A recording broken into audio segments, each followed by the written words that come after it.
Welcome to the weekly roundup, Division 2 time, Hose. Welcome. How are you, TJ? How are you? Fantastic. It's finals football in all divisions. Of course, in Division 2, they've had a week of finals, so we'll start with the elimination final.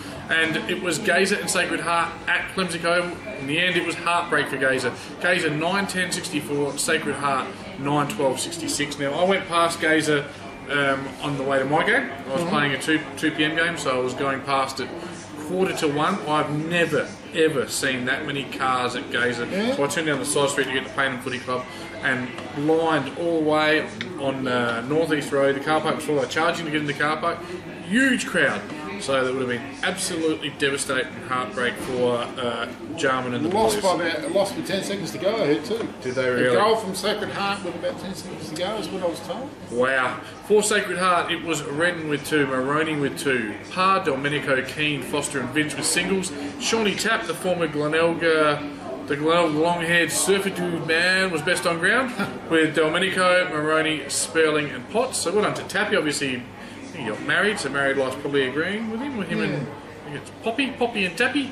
And for Gazer, Jack Jarrett, young fella, kicked 2. Another young fellow with Kennedy 2. Gruber kicked 2.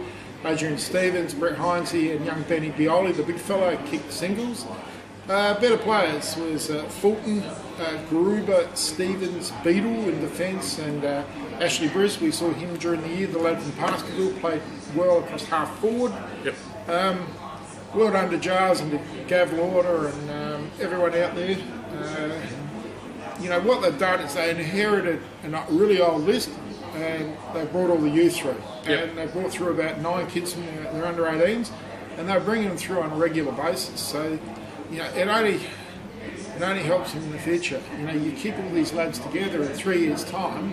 They've all played 40 or 50 A-grade games, and the next minute you've got kids who are consistently. You've got to play 40 or 50 games before they play with consistency. They're going to be a dominant side in about 2 to 3 years' time when these kids have got games under their belt.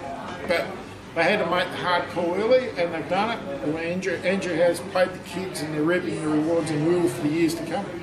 And they'll play for the club in the Guernsey. Yeah, well, that's how I see it. And they've all come through. And if you have a look, their under 18s are through to a grand final this week again. Danny Ryan's got them, who former North Adelaide Kilburn superstar. Playing Payneham? Sorry? They're playing Payneham? Yeah, or a different division? they're playing Portland at Payneham. Okay. And you have a look. I think they've been in the last 2 or 3 grand finals with Danny and Gavin in charge. And once again, their under 18s are going to come through. There's going to be another. They're going to have groups and groups. And if they get 2, 3, 4 every year coming through like this, gee, they're going to be a force to be reckoned with in the years to come. Yeah. So it was. I reckon they'll have a flag within 3 years in Division 2. Well, I'm going to have one this year. We'll see how that goes. So Sacred Heart are through, and they are going to be playing Foss Camden because in the qualifying final it was Athelston. I'm not sure if it's a surprise, but it was Athelston 9-7-61, Foss Camden 6-8-44, a 17-point win there to the Raggies, which means they're 1 win away from Division 2, which is huge for that club, especially with the off-field money crisis they've had. Well done. Interesting as well that in round 3 we did our tips, and Wayne Knowles tipped Sacred Heart. I tipped Foss to be playing. We both said Henley would make the grand final. So one of us will definitely be wrong this week. Anyway, for Athelston, Lukey Rander kicked 2, Westover kicked 2, as did Sykes. Scotty Sullivan, Tarka and Mozaris kicked singles. Stuart, Chrissy Ludovici, Owen, Mozaris and Chanella were their better players. For the Phantoms, please, host. Yeah, Benici was best. Inglis, Younger, May and Cumming were the better players. They all had all single goal kickers. We had Cumming, Ramsey, Underwood, Young, Gordon and Aaron Bergsma. And they lived to fight another day. Foss, they trailed. They led it at quarter time. It was 3-2 to 1-1, so they had that 13-point ascendancy. Half time they went 7 points down.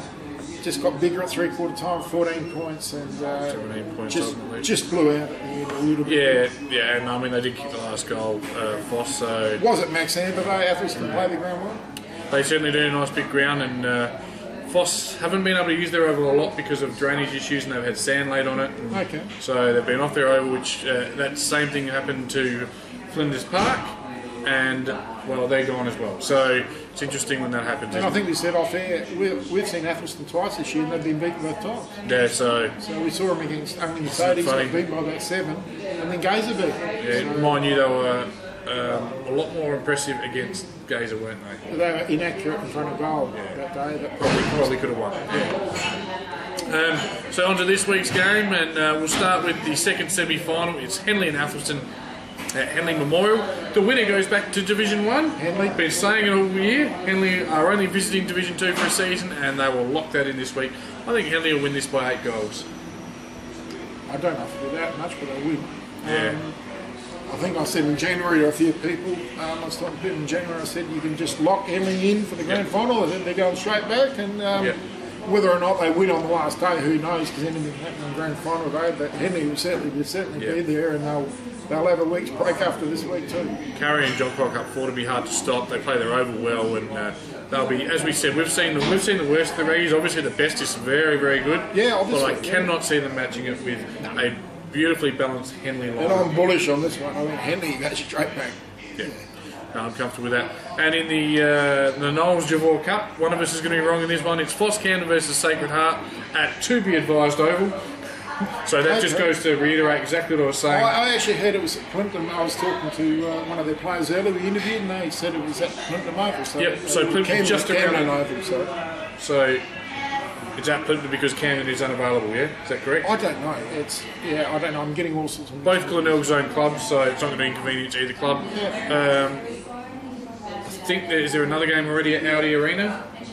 Yes, there's a Division 1 clash between Prince Alfred and of course, because they can't play Park 9.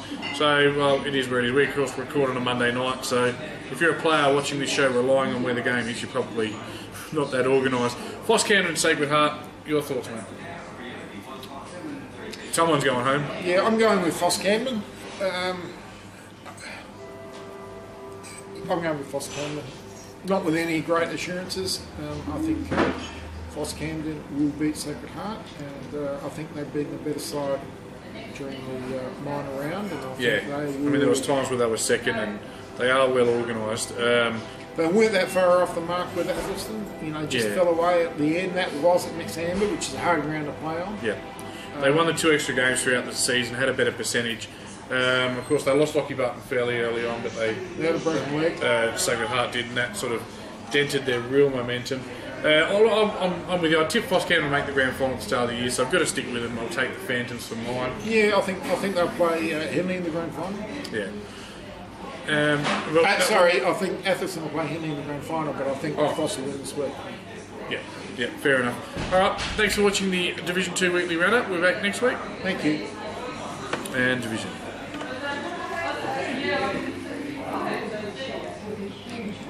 I want to